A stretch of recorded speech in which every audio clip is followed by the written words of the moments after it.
Continuing education credits for physicians and other healthcare professionals is provided by VCU Healthcare Continuing Education.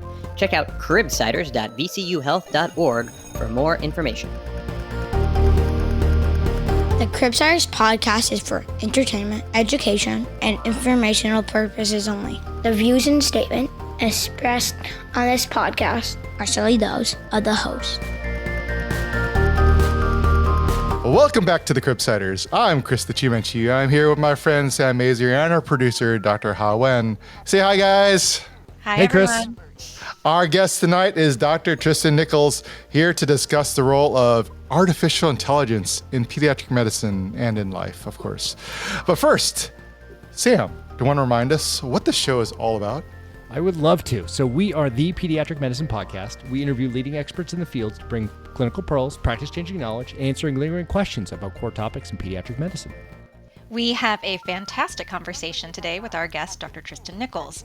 Dr. Nichols is a clinical assistant professor at Stanford School of Medicine. He provides clinical care at both John Muir Medical Center and Stanford Tri-Valley Hospital, where he also serves as a board-certified clinical informatician. His current projects include chairing the Order Set Work Group at John Muir, co-hosting the AAP AI in Pediatrics webinar series, and piloting the use of an AI scribe on the inpatient pediatric ward. Dr. Nichols is here today to teach us the surprising ways AI is being applied to pediatric clinical care and medical education, and how to effectively navigate these advancements while still connecting with our patients. Wen, should you take it away? Ooh, yes. On this show, we have a pun. AI-AIO. You have to admit, you got that from an LLM, didn't you? I tried. I really did. ChatGPT was helping me out a little bit. Oh, I thought it was fantastic. There's no need to be artificial about it. Oh, dude. Double pun for everybody. Double pun. Here we go. This is going to be a good one. All right, Dr. Nichols, thank you for coming to the show. Oh, thank you for having me. So because we're an informal group, I'd like to ask, is it okay if we call you by your first name? Tristan, is that okay? Yeah, please do. Tristan's fine. Excellent. So in order to introduce you to our audience, do you mind giving us, a couple lines of who you are and maybe something outside of medicine that you like to do? Sure. Yeah, I'm Tristan. I'm a clinical informatician by day, pediatric hospitalist and educator by nights and weekends mostly, and serial hobbyist kind of everywhere in between there. Most of my work at work is around like medical education and curriculum development for peds hospitalists to give to family medicine residents. And then now we're kind of shifting more toward like patient experience as they go through family-centered rounds, and like we're further integrating AI into that workflow. And I guess outside of work, my current hobby that I'm doing most of the time is maybe realizing how deep into my 30s I am because I'm playing more pickleball than tennis these days. So. There's never too old or too young of a person to play pickleball. Fastest growing sport in the United States right now. Tristan, I want to know, what is the best piece of advice you ever received as a learner? It's a really good question. I had to think about this one for a little while. I think it was in residency, and it was to hold on to positive feedback instead of reflexively rejecting it. We spend a lot of our lives as physicians, med students through med school and residency, really incorporating all that constructive feedback that we get. When a teacher or a colleague gives us a compliment without any action items, our reflex is to kind of just shrug it off and file it away in like a bucket of platitudes and thank you notes and gratitudes. But our wonderful psychiatrist, Dr. G in residency, would just tell us, hold on to it for 10 seconds. And that practice has helped me kind of pull out of a pit of imposter syndrome that we all kind of find ourselves in from time to time. That's amazing. I'm just going to leave that as is. I feel like we've all needed that definitely at some point, especially as medicine has become harder since 2020, mentally and emotionally too. That's a perfect piece to keep on. If it's okay if I kind of flip it around a little bit. Now I feel bad asking this question, but what's your favorite failure? And, what did you learn from it? Yeah, it's not unrelated. I was again in residency, close to the end of my residency, kind of that graduating third year vibe, and I made an error, and it was a small one without any patient harm, but it was at the perfect time for me to really get in my own head about solo practice in less than 3 months from when I did that. I went through the whole, I apologized profusely to the family and patient. I followed the root cause analysis all the way to its completion. And just kind of going through that whole process helped me work through the, minor trauma of having made that error. And I think that it's important to own our mistakes in medicine too, but not to get lost in the self-doubt and negativity that it really brings initially at 3 a.m. in the ER. So, doing the work to make sure that you or someone else is less likely to make the same mistake in the future is kind of how you grow out of that, I think. So Awesome. Ready to optimize your nutrition this year, Cribsiders listeners? We're back with Factor. Factor has chef-made gourmet meals that make eating well easy. They're dietitian approved and ready to heat and eat in 2 minutes, so you can fuel right and feel great no matter what life throws at you. One of the best parts about Factor is they have options. With 40 choices across 8 dietary preferences on the menu each week, it's easy to pick meals tailored to your goals. Choose from preferences like Calorie Smart, Protein Plus, or Keto. We use the veggie option at home and have been quite impressed, especially with some of the pasta dishes. You can even do add-ons with wholesome smoothies, breakfast, or grab-and-go snacks. And for those that are stuck in the hospital without any time to cook, Factor can be heated in just 2 minutes. Eat smart with Factor. Get started at factormeals.com/factorpodcast and use code FACTORPODCAST to get 50% off your first box plus free shipping. That's code FACTORPODCAST at factormeals.com/factorpodcast to get 50% off plus free shipping on your first box. We have a lot we're going to talk about today. I really think we need to just jump into this, don't you think? Yeah. Sure. Yeah, let's do broad. it. Take us away. This one's going to be a little bit different. It is a case from Cashlek Children's, but it's kind of an unorthodox one. All right, so let's say you are an attending on the ward, and you notice that one of your residents is including some particularly rare zebras in their differential diagnosis on rounds. They're suggesting the possibility of Castleman disease for a 3-year-old with prolonged fever and lymphadenopathy. They're suggesting Lee syndrome for an infant with failure to thrive. You're curious but impressed, so you discuss this with them after lunch, and they are very excited to tell you that they've been improving their clinical reasoning skills by entering their assessment into ChatGPT and asking it to expand their differential. Now, what do you tell them, and how do we talk to our learners about all of these new AI tools? Yeah, so this is a very real case, and it's one of the times where you kind of feel behind your own learners, or at least I did when this, happened to me.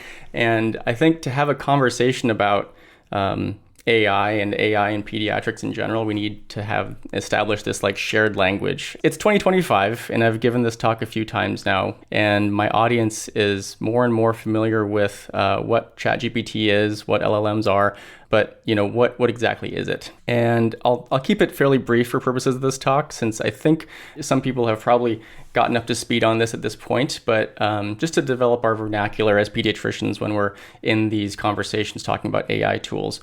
From the very beginning, artificial intelligence is this broad term coined by John McCarthy back in the 50s.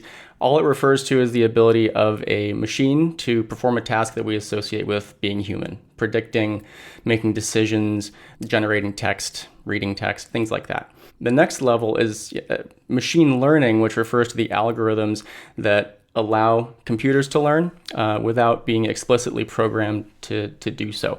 So recognizing patterns, seeing something that we didn't see. And you can really layer these algorithms over and over, have them communicate with one another, and create what's called a neural network that is built to capture really complex data patterns and solve complex problems. So these neural networks allowed a massive amount of text data to be input and learned from all that. So trillions and trillions of words from the internet and text data and books and all these things. And this caused a really rapid advancement of what is termed natural language processing, or NLP. And that just, again, refers to the ability of a machine to understand human language and syntax. So think about the difference between, spell check and autocorrect 10 years ago, and then where we are now with, Outlook telling you the next word that you're about to write, or, ChatGPT, things like that. So just to give you a little brief history of AI, true artificial intelligence had been this historic castle in the sky, where whenever someone claimed that they've developed a system capable of AI, someone else would say, no, that's not AI, because it can't do this. It can't write back to me. It can't predict this thing. And that was, it's called the AI effect. And it was just so futile to call anything AI that a Larry Tesler said, you know what, I guess AI is just whatever hasn't been done yet. Until now, right? I mean, it feels like now the term is everywhere. Everything's AI enabled. Everyone's calling everything AI. And it seemed like this sort of tipping point was maybe early mid 2023. And that's when I started seeing more learners start to use ChatGPT and more colleagues as well. I had colleagues that were, using it to tell their kids bedtime stories because it was good at generating a long, novel bedtime story when they ran out of books. For me personally, I like to talk about why I changed my mind on it, because I started using it in early 2023 and just wasn't that impressed because of the hallucination rate, and there were some inaccuracies. So I stopped until I had a reason to restart, I suppose. And looking at the difference between, let's say, ChatGPT specifically in early 2023 versus late 2023, the big difference that happened was they updated their model, right, from 3.5 to 4, and more so than just the increased amount of text data that it was aware of and how efficient it was, it now incorporated something called, I'll stop doing terms, I promise. It incorporated something called RAG, or Retrieval Augmented Generation. And this meant that it didn't only have to look inward and kind of try and predict what word comes next, but it could also be instructed to look at some other source, the internet, a website, a PDF that you give it. And it really improved the inaccuracies and outdated information problems that 3.5 have been going through. There's plenty of other problems, but we'll get to those later in this podcast, I'm sure. So that was just a baseline to give some terms. Tristan, you mentioned that you were a little bit mistrustful of its accuracy at first, so you stopped. But then you said you started using it again because you found a reason to. So that leads me into our next question here, which is, well, what are the ways that you're using it and why? Yeah, so look to the students, right? I mean, the students are always ahead of the curve. They're always trying the newest tech. And this vignette was very real. I had an intern who showed me how to use ChatGPT, essentially, and how they were using ChatGPT, I suppose. Well, before I get to that, I think it's interesting to think about all those articles in 2022 and 2023 that talked about schools banning ChatGPT, and when students had started to use it to write essays and answer questions, things like that. But really rapidly, just like Wikipedia, Google, and the internet, educators quickly learned that they couldn't just ban it, they had to teach around it. It's a new tool. So back to my vignette earlier, I was very much a laggard, stuck in my old ways in April of 2023. And my intern showed me that they had been copy pasting their assessment and differential diagnosis, sans the PHI, of course, into ChatGPT and just asking it the single question, is there anything I'm missing in my differential diagnosis for this patient? And they were using it essentially as a way of filling in gaps in their fund of knowledge. And at least so they thought, right? I mean, this is... it may not always be preferable to have a 10-item differential diagnosis. So I think there's still a lot that we can do as educators to teach with ChatGPT and teach with these LLM chatbots in order to help our students, create the best note possible, or just help their clinical reasoning along. You just said another term you haven't defined for us yet. What's an LLM? Oh, sorry about that. Yeah, I didn't go into that. So LLMs are large language models, and really refer to the combination of all those terms I talked about earlier, where it's this deep learning neural network that is capable of natural language processing. And colloquially, they are used to create what are called LLM chatbots, which is like ChatGPT, Perplexity, OpenEvidence, Doximity GPT, all these different things. And it creates this feeling of talking to another person because you can have natural language input and then it speaks back to you again in natural language. So you had mentioned a good, one way, and we're not going to define anything as good or bad or something until we talk, kind of longer along this conversation. But you talked about one way, which was plugging in an assessment and saying, hey, increase my differential, please. What other ways are, learners or educators or other people in medicine using these tools? Yeah, definitely. So for LLMs specifically, there's quite a few ways in medical education specifically that they're being used by learners specifically as well.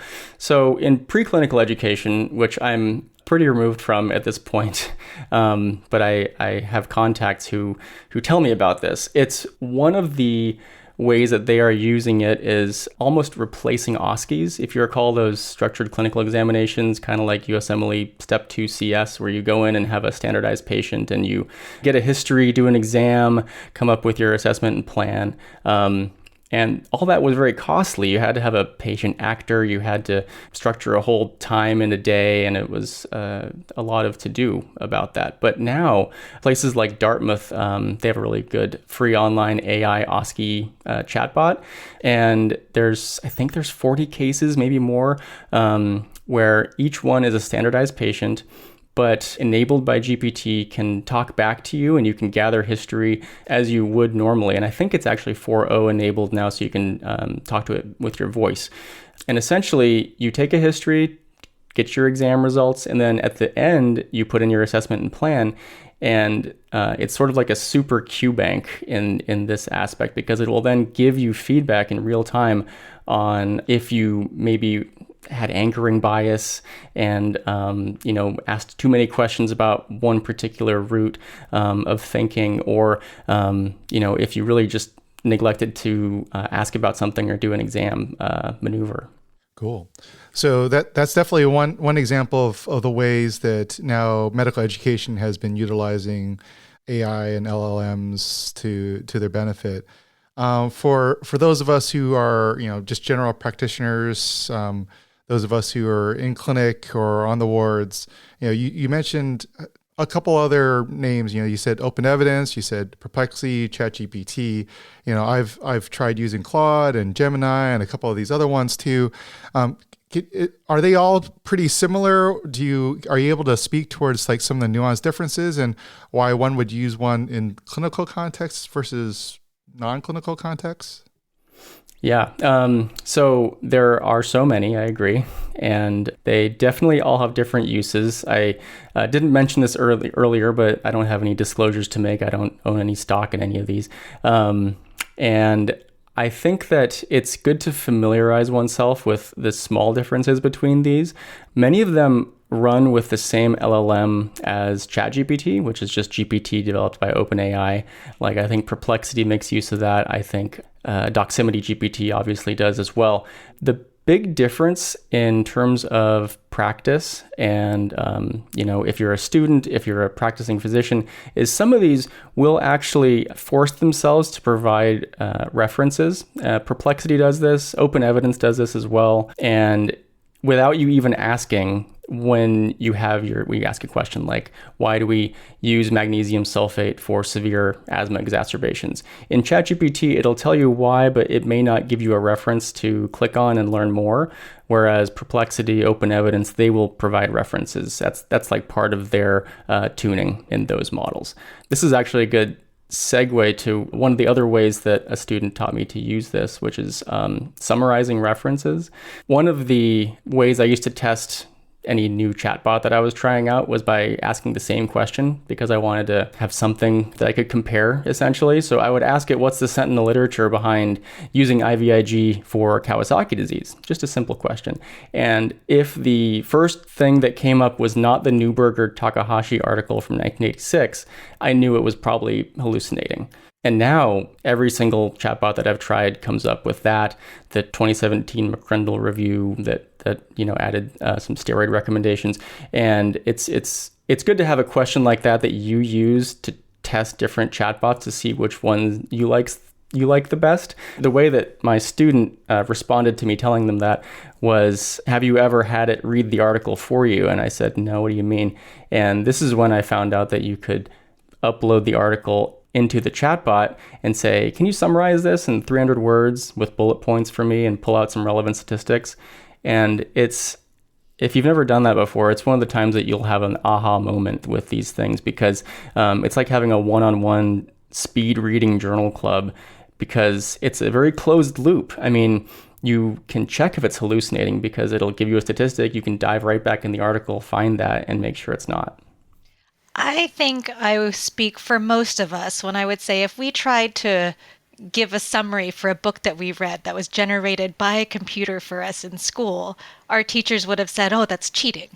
So I'm curious to know what's the current perception of using these tools by learners on the wards or in medical school. You're talking about, having it pull up all of your sources for you or distilling journal articles for you, where I think some of, at least maybe the more old school educators or people that aren't familiar with AI would say, well, that's the brunt of the work that we should be doing as learners, no?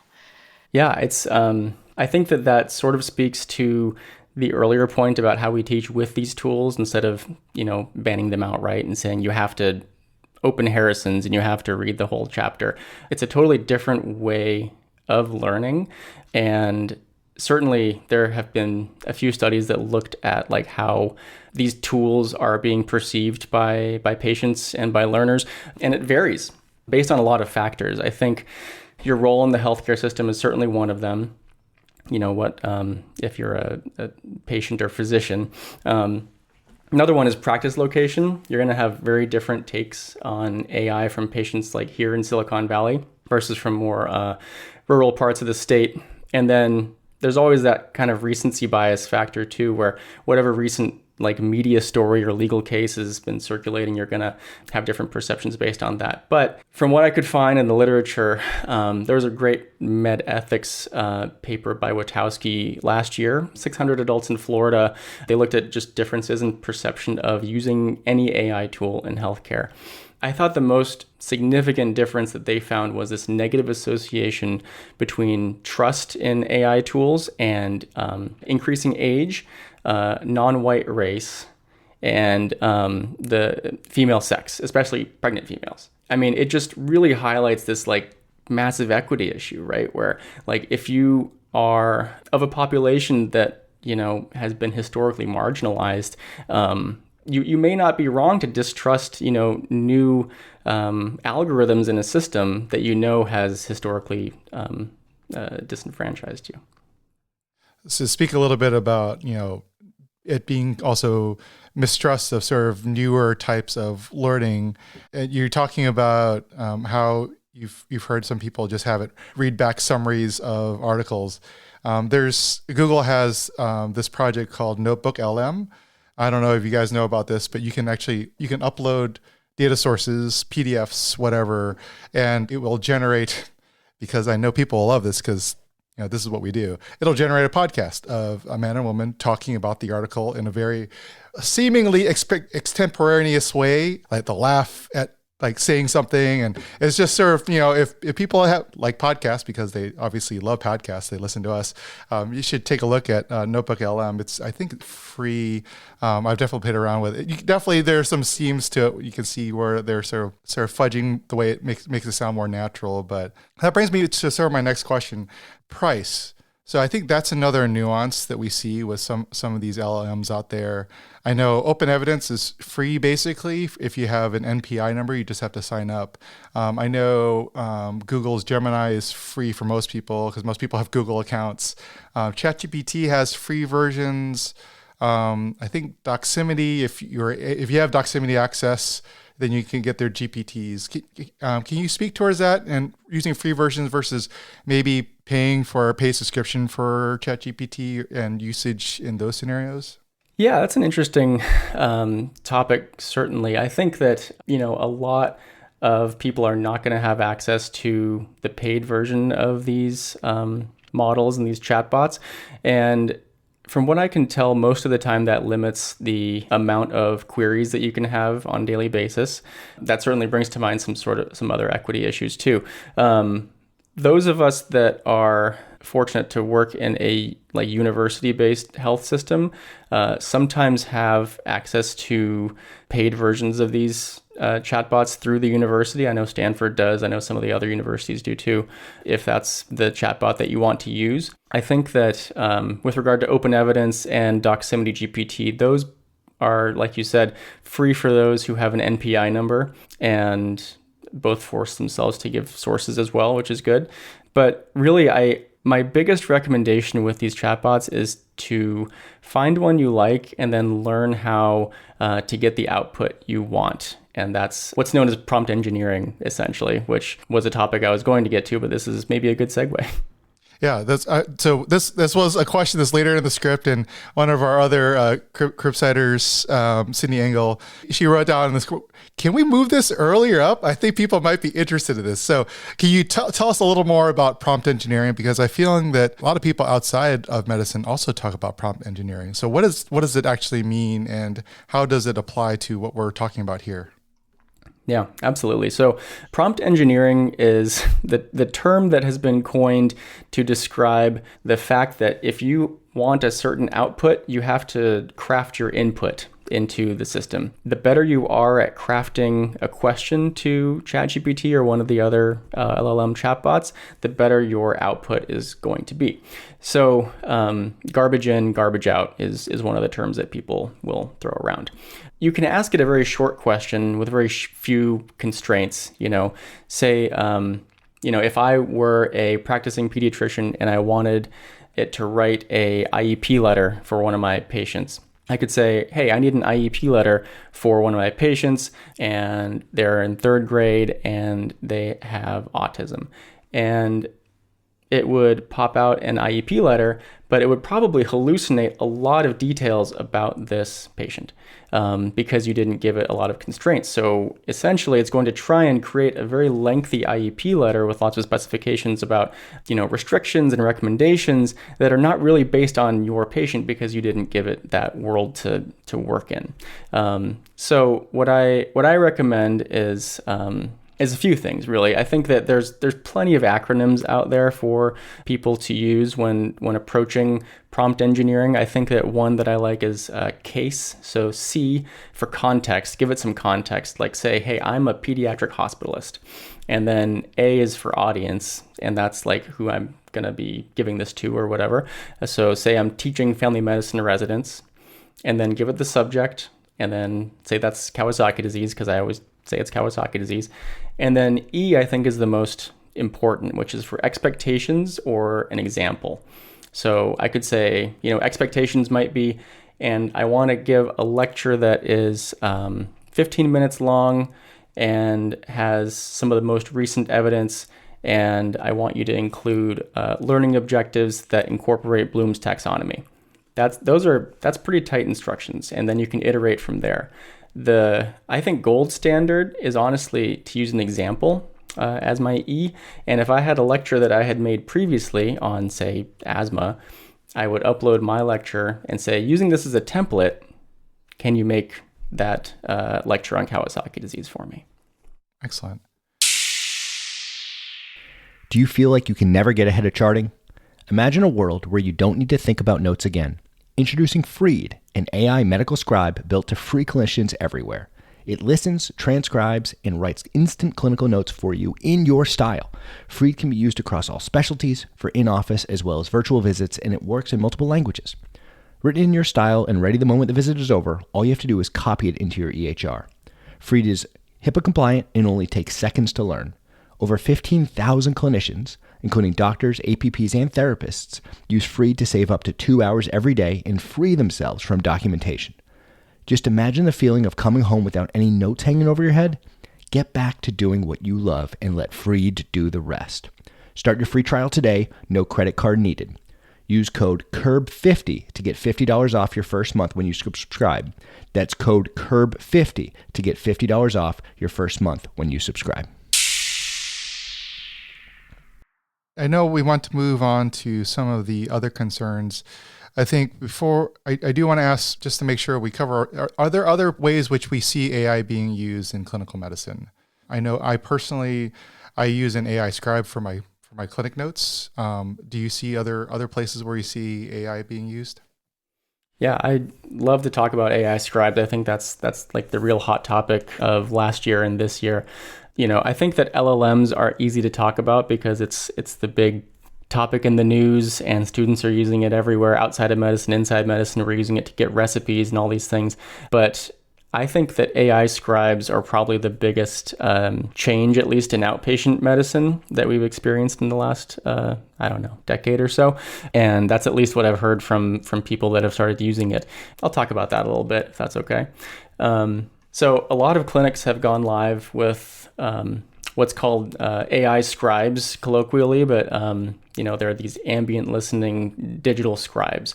So essentially you have a recording device that listens to your visit with a patient and then doesn't just transcribe all the words that were said, but filters some out, puts some together, and then formulates your note for you. And it's very, very good at doing this in a lot of cases, and can tell who's speaking. It can tell when the physician is speaking, when the patient is speaking. As of right now, I know that a lot of the startups and bigger companies with AI scribes are working on coming up with clinical decision support and things like that, and baking that into the note as well. To my knowledge, none of them have rolled it out just yet, but that's a whole other ethical dilemma, I think, coming up this year probably, is my guess. There's some very interesting benefits to AI scribes and some drawbacks as well, right? I think one of the benefits, interestingly, and at least in the 13 two-party consent recording states, is it gives us this mandatory disclosure that we are using AI tools with our patients. And I think that builds trust, and I think that giving them the chance to ask about it is important. I think the ethics of disclosure of using these AI tools is another topic we should probably address. But, as we use these tools, are we perhaps reversing the trend that we've seen of doctors staring at their computer while they're typing in a room?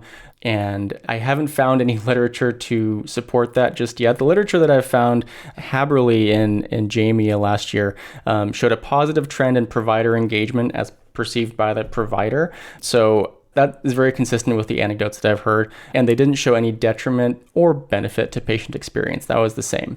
But maybe as time goes by and we're able to use this technology better and, make better connections with our patients again, maybe patient experience also improves in the future. And my side note when talking about AI scribes, and I don't know how many of you were maybe human scribes prior to going into medicine, but I have quite a few friends who were scribes in the ER, scribes in a clinic, and that was kind of their way into medicine. Like they got their reps that way. They saw clinic visits and learned to speak that language there. And I'm a little worried that that's not going to be an option anymore for, college students who think they want to go to medical school. I've literally heard vendors of these AI scribes put it like this: why would you ever take on another college student? Your AI scribe's not going to leave you and go to medical school. Well, I don't know.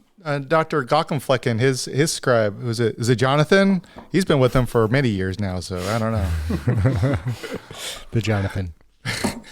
I will say one last note before we go on to probably some of the ethics and all these other issues is that for me personally, I found that having any scribe, most definitely an AI scribe, has allowed my clinic workflow to be so much smoother that I literally am less tired at the end of the day. Because for me personally, who's trying to get all my notes done, on time, I'm talking to the patient, I'm typing at the same time, I'm chart boxing at the same time, I'm trying to listen, and I'm also thinking about my next question. Now I can just peruse the chart maybe, I'll look at the patient, I'm generally listening to what they're saying, and I don't have to stress about making sure I got everything. And the end of my clinic day has been, from a mental fatigue standpoint, is so different. So I'll stop talking about it. If I could make one point kind of related to that too, So one of the things that these AI chatbots are very good at is code switching. So we do this all the time, right? We are very used to speaking to the child, speaking to the parent, speaking to the nurse, speaking to other doctors. So pediatricians, I think, are incredibly good at this. But there was a time, in our in our careers that we were not good at talking to children, all of us pediatricians. And some of the learners that I've had have put into ChatGPT, I need to explain Kawasaki disease, I'm just saying Kawasaki disease, to my 8-year-old patient, and why we have to give them IVIG. And you put that in there, and the output will be, we'll put a little soft straw in your arm. We're going to put this super medicine in there. We're going to take a picture of your heart. The jelly is going to feel cold on your chest for a while. We'll wipe it off. All this very 8-year-old directed language. One of the big benefits that I've seen in our work with AI scribes trying to roll it out in the inpatient ward is in discharge instructions. It is very, very good at taking my discharge encounter when I'm rounding and then translating that into patient-facing language into 3 paragraphs longer than I would have written for discharge instructions. So that's something that I think will be a big benefit as we get better at using these. And I know we keep kind of coming up with ideas just based on having these conversations, and it'd be like, oh, by the way, I use it this way. By the way, I use it this way. I just wanted to give this as another opportunity to say, Tristan, if you had anything else that you're using for the inpatient setting versus what Chris was mentioning for the outpatient setting. Yeah, no, we're still learning how to use it inpatient. I thought that it would be so helpful for, speeding up my note writing. I'm a pretty fast note writer already, especially for my newborn visits. I really don't see it being that helpful for those. A lot of that is, trying to query mom's chart and getting my notes done that way. But where I've found it super interesting is for rounds. If I tell everyone, hey, I'm going to use the AI scribe, put it in my pocket, everyone's consented. And then if I just have it listening to our multidisciplinary rounds with my resident and the patient and everybody, it'll do a fairly good job of picking up overnight events, creating a problem list for the patient, and the plans that we had talked about on rounds. The most striking part of it for me was, after I saw that, I scrolled down and the model was tuned for an outpatient visit. So even though this patient had just been admitted, it output a after visit summary.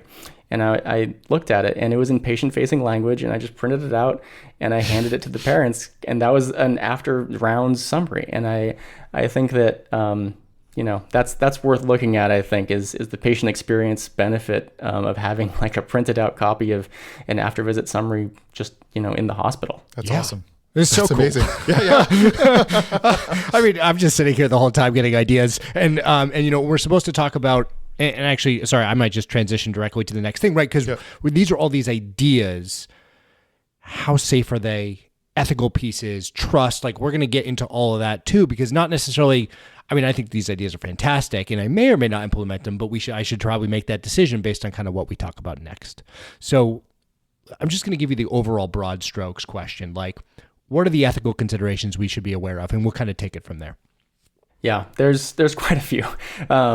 So just like implementing any new technology, we really have to consider how is this going to affect our patients in an ideally equitable manner, and how do we implement this in a safe way, keeping patients' data safe and making sure that we're not introducing bias into our care. There's been quite a few studies. I think one of them that I'd really like to bring up is by Zach et al. In the Lancet in 2024. And this was a study on GPT-4, so after all the updates, and it was looking at its propensity to perpetuate racial and gender biases when asked to generate cases. And this is one that's really worth reading. It's quite a dense paper, but I'll briefly summarize by saying that 97% of the time that it was asked to generate a case of a patient with sarcoidosis, that patient was Black, and 84% of the time female, when the true prevalence is much closer to 50-50. And in addition, it was significantly less likely to recommend advanced imaging for Black patients versus white patients. and even parroted, certain myths about pain tolerance differing by race. And that was GPT-4. That was, a year ago. So they're talking about bias in these large language models is very interesting, and it's not their fault. It's not the fault of the machine by any means. We have to remember how it was trained. And when you take all of, human history, all of human text written knowledge, and you put it into a machine, humans are biased. So all these data sets were biased in one way or another, and the machine is just outputting what we put in. So AI as a mirror is one of the terms that we say. So that's one of my concerns, and every time I hear from like Sam Altman with ChatGPT or Musk or anyone else as they're developing, they're trying to push, large language models to, this grand notion of AGI. They just need more data. We've apparently run out of all the data in the world. And now they're talking about computers generating their own data, then to learn upon that own data, which I think one of the concerns is now we have a bias system that's created because of man, right? Humans have created the literature, the data that LLMs have learned off of. Then they're going to generate more literature that will also be more biased, and that it's just perpetuating itself. Do you have any thoughts on that?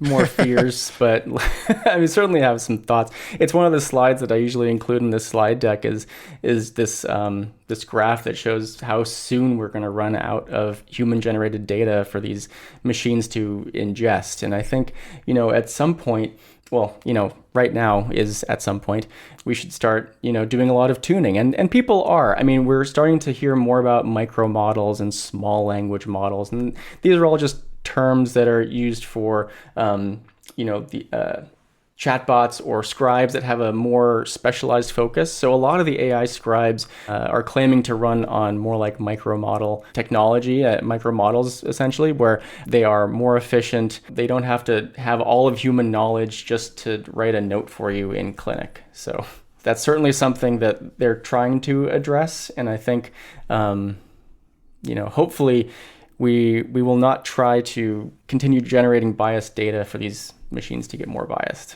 And then more we kind of talked about some of the ethical pieces with the bias. Let's kind of talk about some of the PHI pieces too. We're typing in my patient with X, Y, and Z. We're giving age, gender, or sex rather, and all those pieces that go into it. What comments or what thoughts do you have upon that? Yeah, I think so privacy concerns are one of the top concerns by patients. And I think that they're rightfully concerned over the fact that their health data might be exposed. So I would never put any identifying data, certainly in any chatbot. So de-identify as much as you can your cases, even though no human is looking at your input to these chatbots.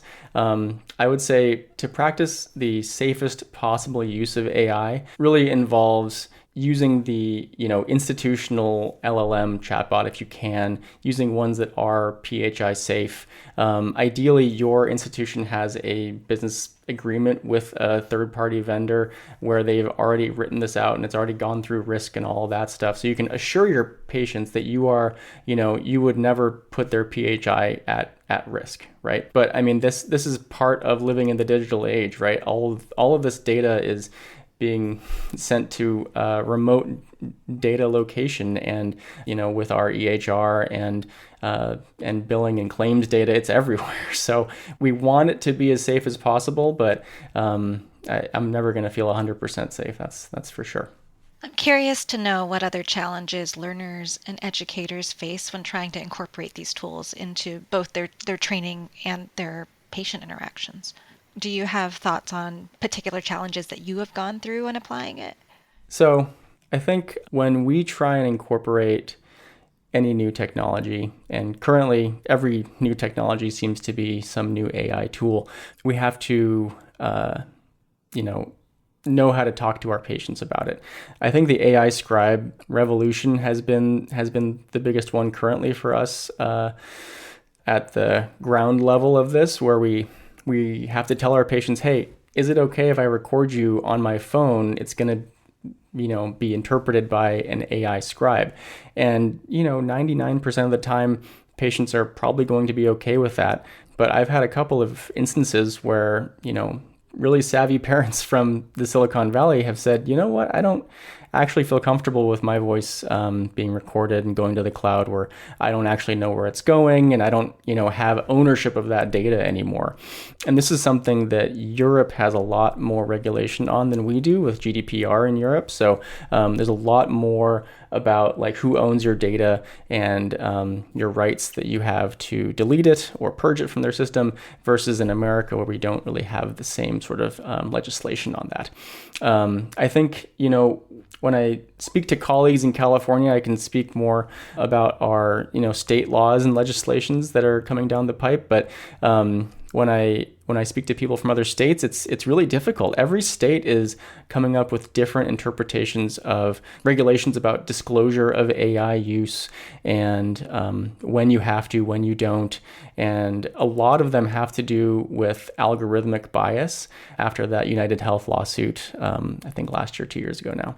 All of these things kind of swirl through your head as you are talking to your peers and your learners about these AI tools. And it really, it goes back to, again, that safest possible use of AI and making sure that you are a reasonable practitioner providing the standard of care. And right now, that doesn't involve, querying AI for, improving your differential diagnosis.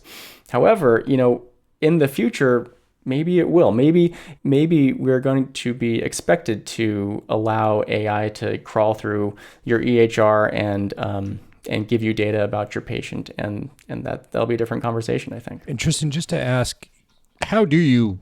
It sounds like you've used these AI scribes and stuff. So how do you consent your patients to it? What do you generally say? Yeah, that's a good question. I think that it's certainly an institutional decision as to like how you do it, verbal consent, written consent. And my usual go-to is written down on my sheet. One sec. When I talk to my patients about the use of an AI scribe, we actually have a form that we give them that says where their data is going to be stored, and that's because our compliance department decided that was the safest possible way to practice. And what I describe to them is it's an AI-enabled scribe, and it's a note automation technology that writes a draft of my note so that I can focus on you and your child. And really, it helps me write a summary of our visit so you don't have to remember everything, and I don't have to remember everything when I write it down. I love that. I'm sold on it. I feel like I have a new list of things that I want to use AI for when I'm on the wards now. But maybe I'd like to hear what you have to say to other educators and leaders who might be more hesitant to adopt these tools. Do you have advice that you want to give them that would help them embrace this technology in a more balanced and productive way? So when I talk to peers or, leaders of our groups and things like that who are more hesitant when adopting AI tools, I think that a lot of it is trust based, right? Trusting the system, trusting each other. And I think that reassuring your peers that, this is not threatening our jobs. I think that's really important to talk about because it's one of the things that comes to mind. And it's also about uncertainty of how this is going to change your practice. We're having this conversation today where we're talking about how you introduce the idea of an AI scribe to a patient. And that's a conversation you've never had before, probably with a patient. So having a conversation for the first time is always difficult. So I think that, having someone in your group, a champion who can interface with vendors, interface with leadership and informatics committees, and really advocate for your group at a higher level to make sure that the AI tools that your clinic or your hospitalist group or your critical care group, whatever, making sure that those AI tools are safe and provide the best care for children. That's really all you can ask for, I think. Ideally, you would be able to show them some evidence, and I will say these papers come out every day at this point, and it's hard to stay on top of it. But having a few under your belt that you can kind of show people who are concerned about it that maybe an AI scribe will help their workflow, or how ChatGPT can expand your differential, that might, be something to convince them. Is there evidence to provide reassurance about job security? That is also a concern that I've heard brought up by a lot of clinicians and educators. I think you yourself in this podcast talked about how maybe the role of being a scribe won't be there in the future because of AI. So Is there reassurance? Peer-reviewed literature reassurance? I don't think so.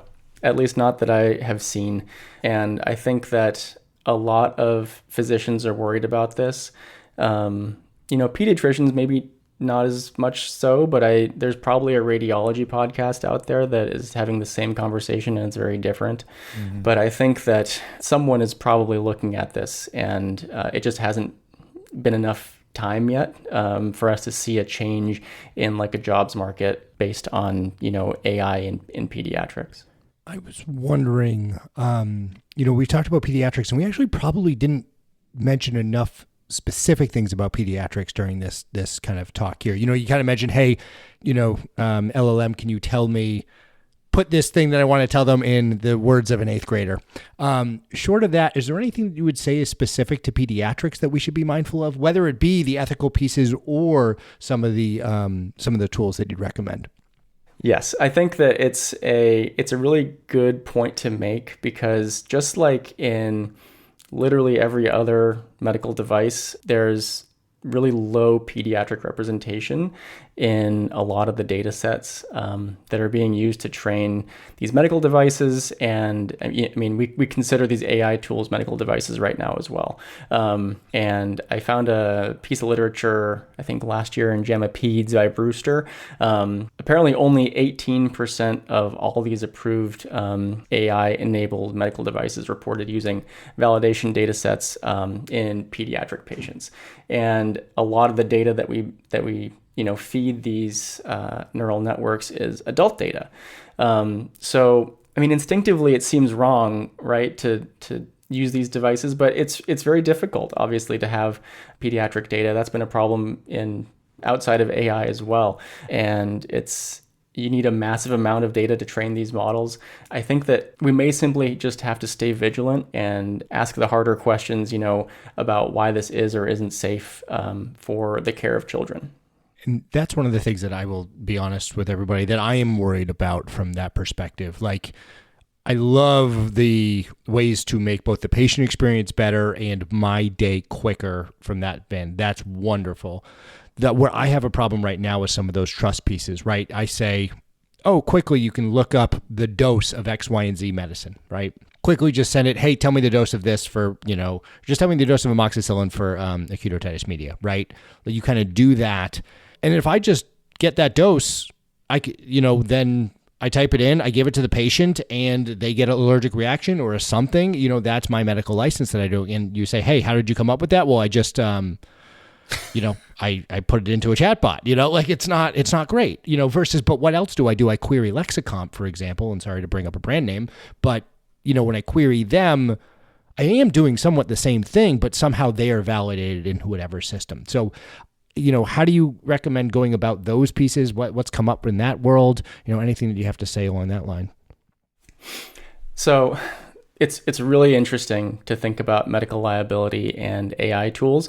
And it's also difficult to talk about because there's not a lot of precedent when we talk about this stuff. I really recommend this talk on YouTube by Michelle Mello. She's a JD PhD out of Stanford. It's called Understanding Liability Risk from Healthcare AI Tools. And she does two things. And one is reassures everybody that, it's how to safely use these tools, and also kind of paints a picture of when you should be more worried. And it really all goes back to being a reasonable practitioner providing the standard of care. And in 2025, does that include only using ChatGPT to find the dose of a medication? Probably not. I think that's probably not where most reasonable practitioners would go to find the dose of medication. And I think it probably wouldn't be the only place that you would go. You probably have multiple checks in the EHR and things like that. But that's really something that I try and keep in mind. Tristan, I'm curious to know, do you have any reason that you would read a medical journal article ever again. If you have all of these tools to summarize it, distill it for you, give you the clinical application because it's doing it quicker and better. Do we ever read anymore? I assume he read all the ones that he just quoted to us. He didn't just read the summaries to tell Did us. he? I don't know. So I think of it more as like a super abstract, where the abstracts are great, but if you have the whole paper and have GPT make a summary, you can have kind of a twice the length of the abstract with a lot of statistics and things like that. And then I do this, I promise. You dive back into the paper and find that section, and usually there's something interesting near the statistic that you wanted to find anyway. Yeah, sometimes one thing I found, sometimes papers are really long. You're like, I know I read this somewhere in the paper. I can't find it. Like you can query it and it can find it. I think that's where it benefits. Like it can sort of review these large data sets quickly and sort of at least help you. Like I think we're all still our own physicians in the end, right? I think we have to view this as a tool, but also know that it's a tool that's also can be faulty. Just like someone could have mistyped something into up to date, or who knows? Like, I think we just have to be able to check and balance the things that we use it for. But it can make our lives so much better in other ways. But you just have to be cautious. Yeah, and you bring up really good point as well with this idea of like a reverse lookup. Like another thing that you can do if you just can't remember why something works, like say you don't remember why magnesium sulfate works for severe asthma exacerbations. It can be hard to like look that up a normal way, but if you just ask that question of ChatGPT or another LLM chatbot, you'll get a very good answer that will jog your memory about calcium displacement and smooth muscles, etc. I think we are getting close to about an hour of talking now, and I really want to thank you again for like the amazing time we've had today. I think we all learned a whole bunch, and I certainly hope that our audience is listening and not just hoping for this transcript to be placed into AI to be read back to them in 2 times speed at half the amount. But is there anything else that you want our listeners to know about AI, LLMs, this whole thing, how it applies to medicine before we wrap up here? So I think that one of my colleagues who I idolize, Dr. Lisa Patel, she's the executive director of the Medical Society Consortium of Climate and Health, would really appreciate a little bit of a climate shout out in terms of the cost of AI. So this is a question that we're getting a little bit more recently at the end of these workshops. And I looked into, some literature on the carbon footprint of training these models and things like that. And it wasn't too impressive. I mean, to train a model, requires about the same amount of carbon footprint as a flight from SFO to New York. But really the cost seems to be all the freshwater use in cooling these machines. So Google used 5 billion gallons of fresh water last year. Microsoft is reporting water usage up by like 34% year over year. The good news with this is that efficiency is improving. The estimates used to be that GPT-3, when it first released, would use up to like a half liter of water for every like 30 queries. So that's like one conversation with GPT essentially. Now it's down to about 1/10 of that, but I mean, there's definitely more than 10 times as many people using it. And there is this, quote unquote green AI movement that is happening. But, just for the listeners to be cognizant of who is, holding the reins on all that messaging. Because, when some of the justification is like using AI as a net benefit for the world because it's going to alter flight paths and save jet fuel, it makes me feel a little bit queasy.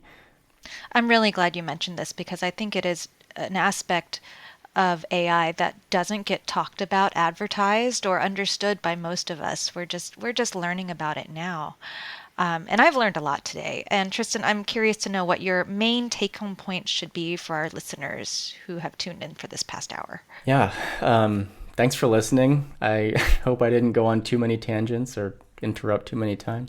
I think my main take-home point with this talk is always just to learn the language. I've mentioned it many times in this talk, but pediatricians are total polyglots. We talk to babies, we talk to parents, we talk to grandparents, we talk to our colleagues and nurses and each other. Another of my colleagues, Dr. Gayatri Maduri, she likes to make the point to our residents that surgeons have their scalpel and pediatricians have our words, but they're both equally powerful. And, I just want everyone to be able to speak about AI to their leadership, to each other in your medical groups, in your clinics.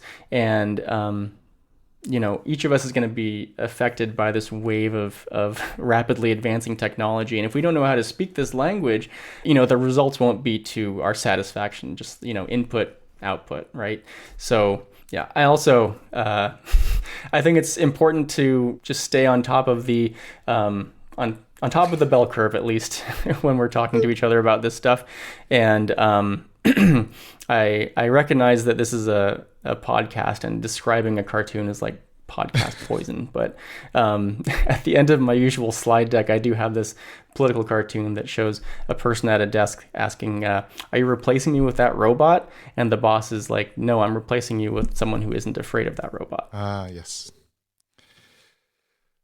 Well, thank you again. I think you've left us with some really good take-home points, things to think about.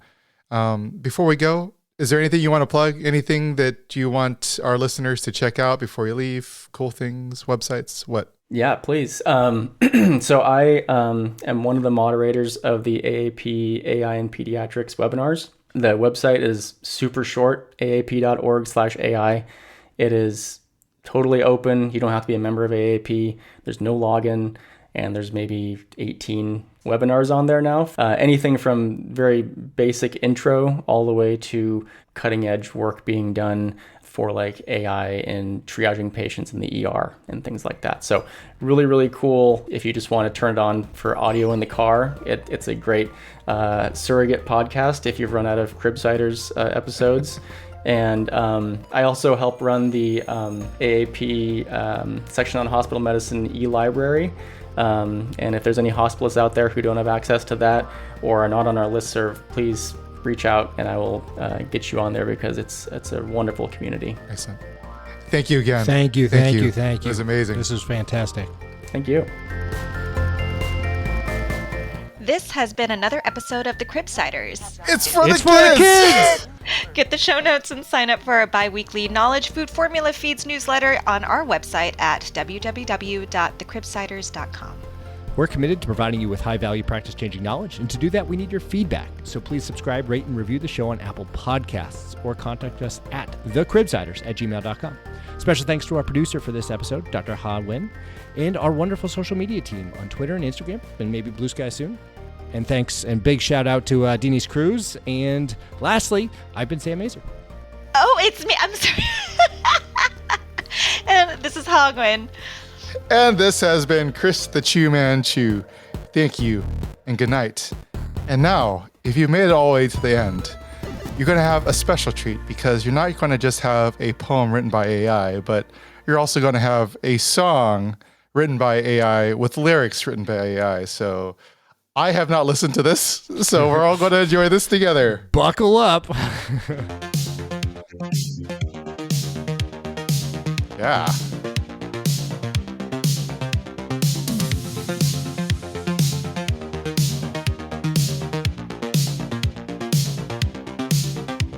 From silicon dreams to healing streams, EI joins our medical teams. Large language models learn and grow, helping knowledge freely flow. In clinics where time runs tight, digital scribes help us write, while doctors focus face to face. AI keeps notes with speed and grace through differentials deep and wide. Machine learning joins our side, pattern matching vast and quick, helping spot what makes folks sick. For students learning how to care, virtual patients always there. OC practice day and night till clinical skills shine just right. Yet human touch remains our core as tech opens each new door. Together hand in virtual hand, building healthcare new and grand. Hillsar,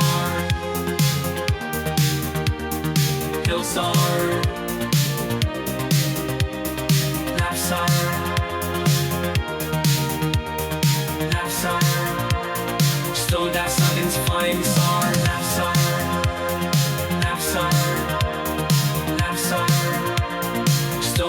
sudden's fine, sar, laughs are, laughs are, laughs are. So that sudden's fine, sar.